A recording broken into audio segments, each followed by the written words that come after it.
النهارده بقى كنت اقوم اروق مكان الفرح.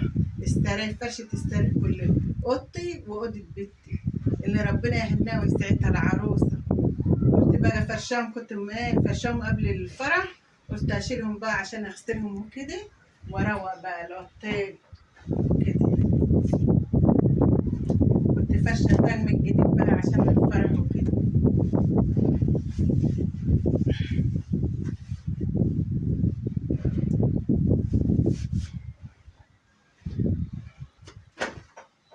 المرتبة وحشة، المخدة وحشة.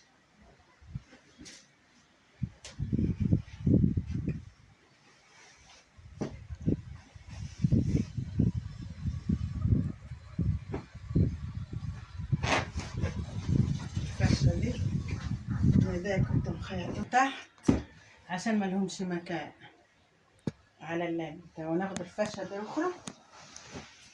الفرشة دي ناخد فرشة دي في أوضة النوم بتاعتي، بحيث اللي يقعد مثلا عليه.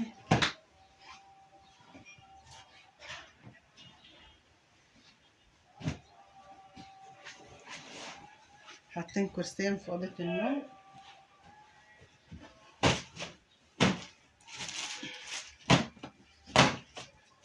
حتى الكرسيين دول عشان بحس ان مش عارفه ورقة ايه اللي يقعد عليه.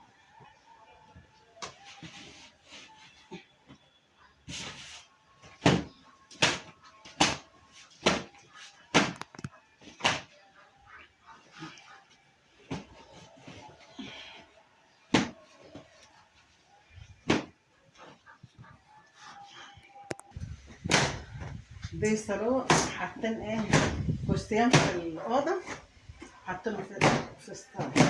يعني ديت وحشة؟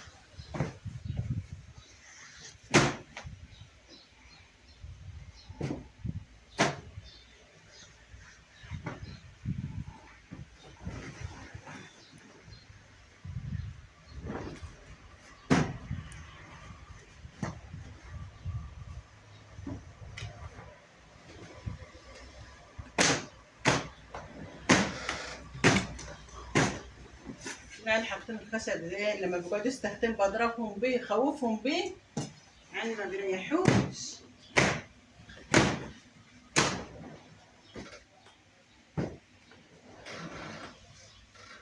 أنا ما عرفتش حاجة. تسكت يا. حاطين العين مفتاح كده، مفتاح أرضي، ما اعرفش من اللي حاطه هنا. عيال ملهاش حل.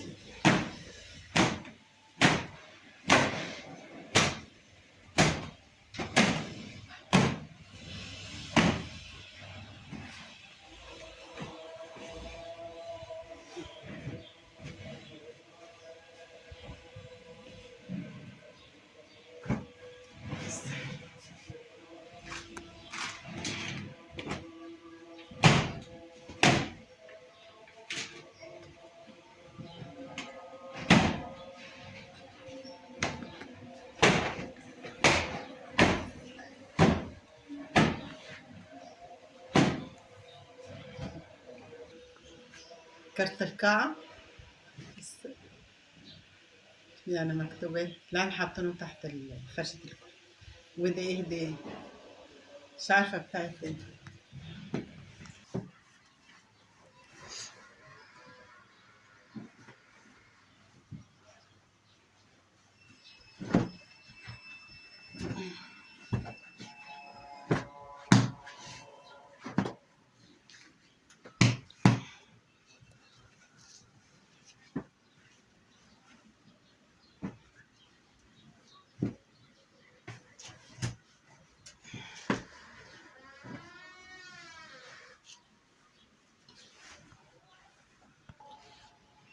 سرير بقى بسيط بعد ما شلت الفرشة ونضفته على قدنا، حاجات على قدنا. وتحط فوطة تحط فوطة على المخدة، بحيث ان لو عيل طلع على السرير وداس على المخدة ما ينبهدلهاش، هيدوس على الفوطة مش هيدوس على وش المخدة.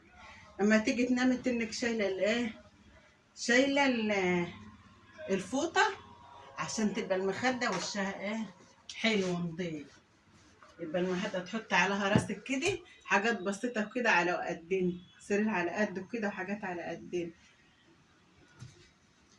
يبقى فيه ناس عندها فلل وقصور مش منظفينها ولا عاملينها، مش كله، الواحد على حسب درع النظافة. لو قاعد في عشة ينظفها، أهم شيء النظافة.